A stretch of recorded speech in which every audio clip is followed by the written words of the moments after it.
వాళ్ళు కూడా కావాలని వీడియోలు పెట్టి ట్రోల్స్ చేసుకుంటే ఎగతాళిగా నవ్వుకుంటూ కూడా చేస్తున్నారు. అంటే బర్రెల కంటే ఒక శివంగి దేనికి భయపడదు అసలు. సో అన్ని బర్రె తెగించి బయటకు వచ్చింది. ఎందుకంటే గతంలో నేను చాలా ఇంటర్వ్యూస్ చేసిన, సో మీ మమ్మీతో కానీ, సో చాలా క్లోజ్ నేను. సో ఆల్మోస్ట్ మీ ఫ్యామిలీ అంతా నాకు చాలా పరిచయం.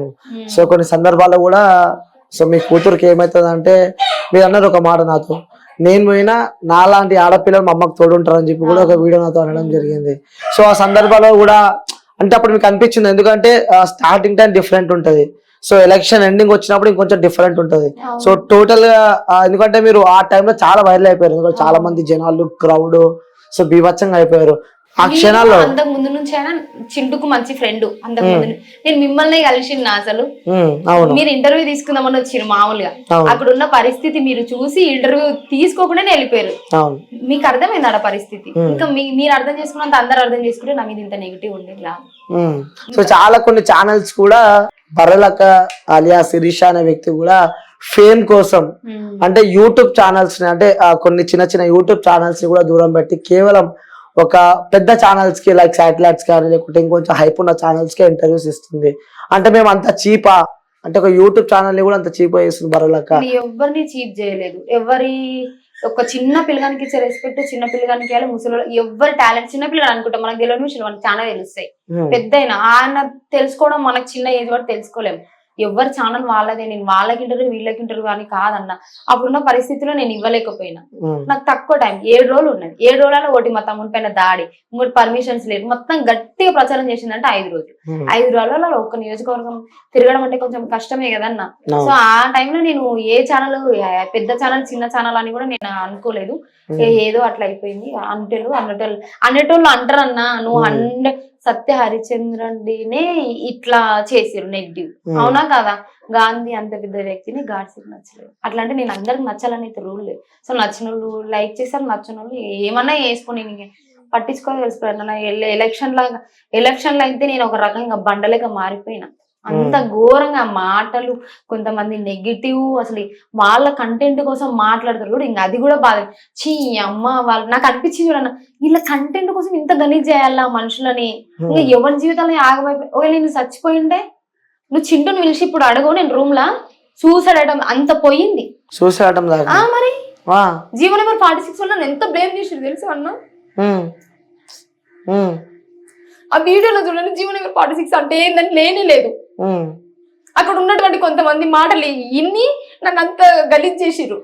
ఆ విషయం ఆ వీడియోలు అన్ని షేర్ చేస్తే చచ్చిపోదామని. నేను ఈయనే ఉన్నా చింటూని అడుగు నువ్వు నేను ఎట్లా చేసినావు. మా పిన్ని మా బాబాయ్ వాళ్ళందరూ వచ్చి ఏంది ఇట్లా చేస్తున్నావు, ఊకో పిల్ల అట్లా చేస్తే ఎట్లుంటది, అసలు ఎట్లా చేస్తావు అని అంటే, అసలు అప్పుడు ఆ టైంలో నేను మస్తు కంట్రోల్ చేసుకునేది తెలుసా అన్న. నువ్వు చింటూని అడుగు, నేను అబద్ధం చెప్తాను. చింటుగాడు రూమ్ లోనే ఉన్నాడు.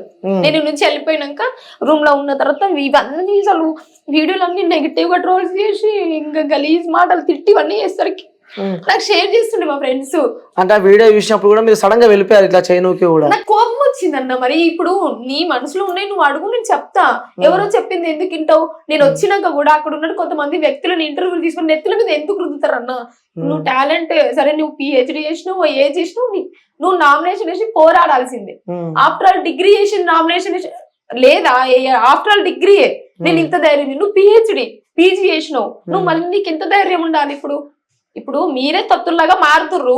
అట్లాంటిది మళ్ళీ నన్ను అంటే ఎట్లుంటది? నువ్వు ఆడొదిలిన పన్న వీడొదిలిన ఏమేమో మాట్లాడుతురు. ఇప్పుడు నాకు అవసరం లేదన్నా, నాకు అవసరం లేదు. ఇప్పుడు నేను నిలబడ్డా, నీకు సపోర్ట్ చేయబోద్దు చెయ్యి, లేకపోతే ఊకో. అంతేగాని ఇట్లా నెగిటివ్ వేసి మా ఫ్యామిలీ ఉంటది. మా మమ్మీ చూసినప్పుడు అలా ఊకో ఫోన్ చేసి మా అమ్మ కూడా బాధపడుతుంది తెలుసా అన్న. అసలు ఎందుకు నిలబడ్డా దేవుడు అనిపించింది ఎలక్షన్ లా. అమ్మతోడు చెప్తున్నా, నేను ఎందుకు నిలబడ్డా అనిపించింది. అంటే గుచ్చి గుచ్చి గుచ్చి గుచ్చి చంపిరు. అంటే ఆ ఒక్క దాని వల్ల సూసైడ్ అటెంప్ట్ దాకా పోయినా. అంటే ఇంకా నెగిటివ్ అన్న ప్రతిదీ నెగిటివ్. డబ్బుల కోసమే వేసింది. ఇన్ని కోట్లు వచ్చి నేను లీస్ట్ చూపించు, అది ఇది. కొంతమంది నేను ఇంతకు ముందు అన్న పీర్ల పండుగకు వెళ్ళినా, అక్కడ మెహిందీ పెట్టుకొని మూతికి పెట్టుకొని చేసిన మెహిందీ. అవును, నేను ఆడపిల్లను, మూతికి పెట్టుకుంటా, చేతులకు పెట్టుకుంటా, కమ్మలు పెట్టుకుంటా, దండ పెట్టుకుంటా, నాలుక పెట్టుకొని చేస్తారా ఇప్పుడు? దాన్ని నెగిటివ్. ఎప్పుడో చేసిన వీడియోస్ నువ్వు ఇట్లాంటి వీడియోలు చేయకు, ఈమె ఏం తెలియదు దానికి పొలిటికల్ లైఫ్ ఇచ్చి. మీరు చూడండి ఆ వీడియో, ఓల్డ్ వీడియోస్ అన్నా. నేను ఎప్పుడో చేసిన వీడియోస్, ఎప్పుడో చేసిన, ఇప్పుడు తీసి ఇప్పుడు ఇట్లా చేస్తుంది, దీనికి ఏం తెలియదు, దీనికి ఎమ్మెల్యే నామినేషన్ వేయించారు, అనవసరంగా తీసుకోలేదు దీన్ని అని ఏమేమో మాట్లాడుతున్నారు అన్న. అప్పుడు చేసినప్పుడు బాగానే ఎవరైనా చేసిరా ఇప్పుడు ఎంపీ నామినేషన్ కి ఎమ్మెల్యే నామినేషన్ కి మీరు నామినేషన్ వేసిన వాళ్ళు లీస్ట్ మొత్తం తీయండి. నన్ను ఇన్స్పిరేషన్ గా తీసుకుని వేసిన వాళ్ళు ఎంత మందిలో మీరు చూడండి. సరే అంటే వాళ్ళు మనసు ఒప్పుకోదేమో మేము చూసుకొని మేము వేసినామని చెప్పుకోవడానికి ఎవరికైనా నాకు కూడా ఒప్పుకోదు మేము చూసి వేసినా అని చెప్పడానికి. మీరు అంతకు ముందు నామినేషన్ వేసిన వాళ్ళ లీస్ట్ ఇంకా 5 years బ్యాక్ కూడా లీస్ట్ చూడండి. ఇండిపెండెంట్ గా తక్కువ మంది ఉంటారు అన్న, దగ్గర ఒక 10 members కంటే ఎక్కువ. మల్కాజ్గిరిలో 74 మంది రిజెక్ట్ అయినాయి ఇండిపెండెంట్ అభ్యర్థులవే, ఓన్లీ ఇండిపెండెంట్ అభ్యర్థులే. మీరు చూడండి మార్పు వచ్చిందా లేదా నా వల్ల, ఇది యాక్సెప్ట్ చేయరు, నీ వల్ల ఎందుకు వచ్చింది అట్లా. ఎంత నెగిటివ్ ట్రోల్స్ తెలుసా ఒక్కొక్కసారి నాకు తెలియదు. చింటూ కూడా ఇన్స్టాగ్రామ్ లో నువ్వు షేర్ చేయకరా, నాకు నేను ఇన్స్టా చూడడం అని నాకు వీడియోలు షేర్ చేసిన వీడియోలు ఎవడైనా చూస్తాడు. ఎంత పిచ్చి పిచ్చిగా ఏమేమో మాట్లాడి దాంట్లో వల్ల నేను ఇన్స్టా యూట్యూబ్ చూడడం బంద్ చేసిన. ఇంత టార్చర్ చేసిరు నన్ను అయితే. సో లైవ్ లో మీ తమ్ముళ్ళు కూడా అంటే తెలిసిన వ్యక్తులు అదే వీడియోస్ పంపుతురు అందరూ. మా వదిన పంపింది, ఇంకొక ఆమె మిషన్ కుడుతుంది బృందాక, అక్క ఆమె దగ్గర పోయి డిస్కషన్ చేసిరంట ఈ మ్యాటర్ గురించి.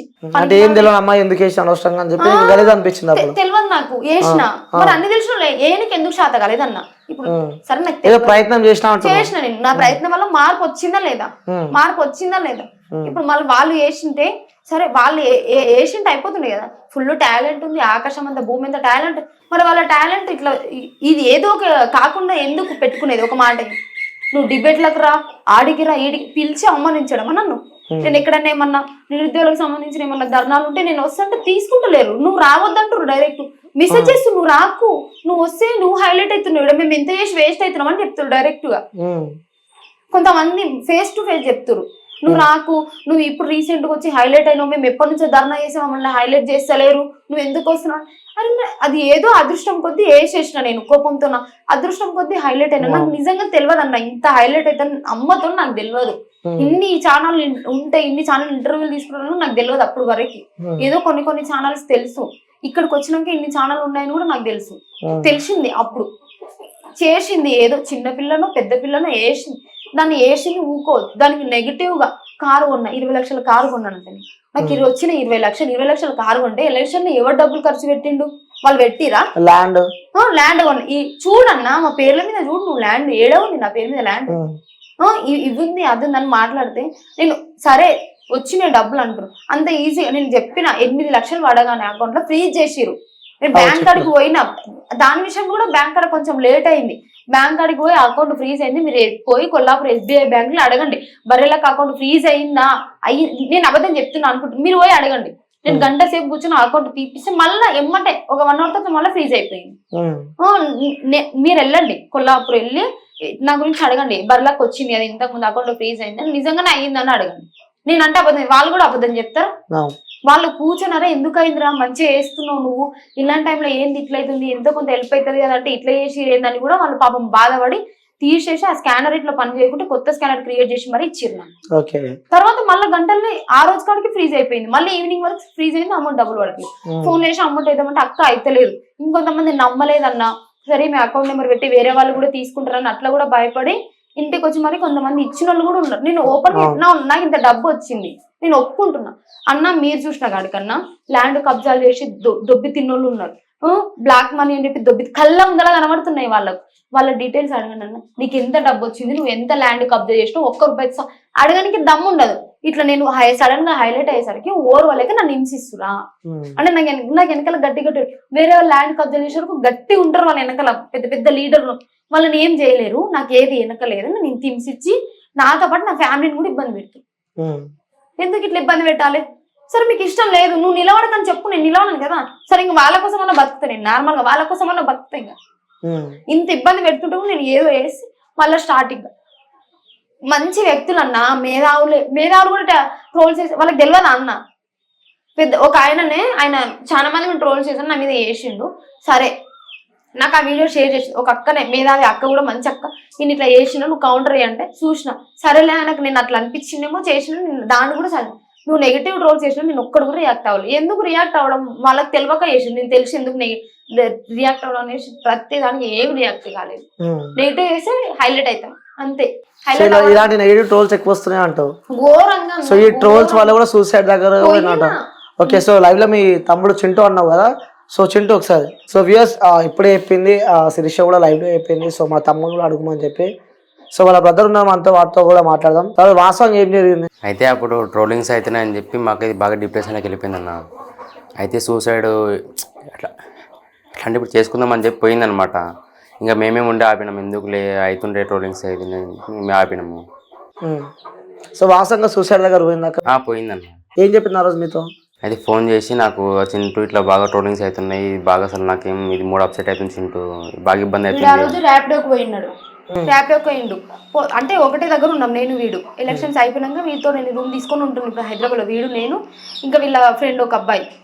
అంటే దూరం ఏం కాదు, దగ్గరే, నేను చుట్టం ఈ సాయి అని చెప్పేసి మా మరిది. ఇంకా ఉంటున్నాం మా పిన్ని వాళ్ళ పక్కనే. అయితే ఆ రూమ్ చిన్నగా ఉంటది మా పిన్ని వాళ్ళది. ఇంకా మా పిన్ని వాళ్ళ పక్కనే ఉంటుంది. వీడు ర్యాపిడోకి పోయిండు. ఇంకా నాకు పిచ్చి వేసి నాకు ఏం అర్థమైతలేదు. మైండ్ పనిచేసిన గిన్నెలన్నీ ఎత్తేసిన నాకు ఇంకేం అర్థమైతలేదు. ఇంకా వీడు ఫోన్ చేసిండు మా పిన్ని వాళ్ళకి. ఫోన్ చేసి ఇంకా వీడు వచ్చిండు. అప్పటికే నేను ఫోన్ చేసి చింటున్నా